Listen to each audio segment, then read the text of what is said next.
Hi everyone, my name is Chris Martin. Welcome to Keto with me. I just wanted to say right off the get-go that keto is not a road trip. It's not a trip to the grocery store. It's a journey. The reason that I wanted to bring up this particular topic, and I know it's not like something very specific, useful like stay under 20 carbs. The main reason for bringing this up is that in doing keto, like the first time and doing keto this time, I have a lot of observations about other people's interpretations of keto and kind of what they hear about it and their implementation of it, so to speak. So, for example, obviously people see my success like at work, or they see it elsewhere, and they're just like, oh yeah, keto, I'd like to do that to lose like 20 pounds, and I was just like, well, why don't you want to like lose it longer? And they're just like, well, I mean it'll make me sick if I stay on it longer, because that's what I've heard. And I'm like, oh, okay. And a quick, sometimes I'll, depending on like who the person is, I'll try to engage them a little bit and explain to them all these other benefits that go with it, and that it's really an ancestral diet that we've we were on before. We were on the journey of eating this type of food forever, since mankind has been around, and it's only been in like so many last 60 to 100 years that we've kind of converted over to this crap diet, for lack of better words.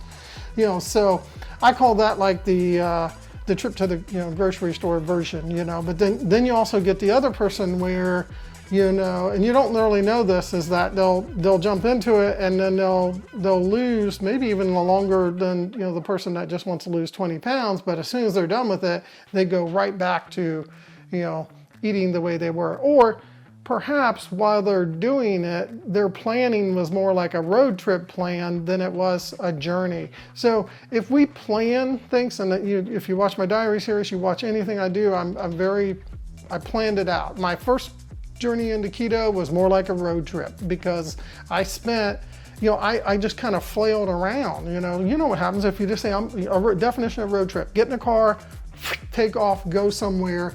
Well, if you didn't bother to look where gas stations were, food places, restrooms, and all that other stuff, it makes for a very up and down type of journey. However, if you treat it like a journey, or something more like a good vacation, you might have some plan to it, right? I'm not saying spontaneity is not good and that you shouldn't like be able to indulge, like, I shouldn't say indulge, but be able to do things on the fly, yes. But after you've got a good grip of how you're going to handle, living in the keto, realm, or, this way. So I feel that, if you're serious about keto, then, treat it like a journey, because if it's treated like a journey, you'll take a little longer, to plan things out.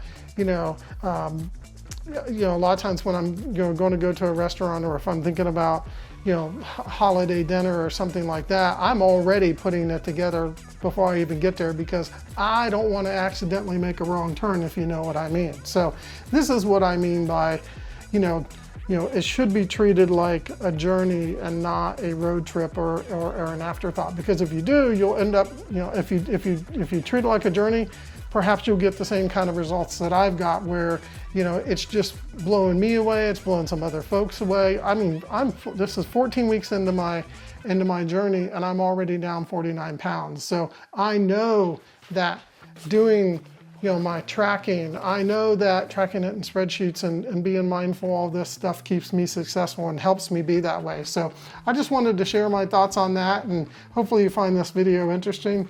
But that's it, folks. Please take time to like and subscribe so you can keto with me. If you have any comments or questions about my journey versus road trip / grocery store trip, don't hesitate to leave questions down below. Just remember, nobody's perfect. Be a coach, not a critic, and take care, folks.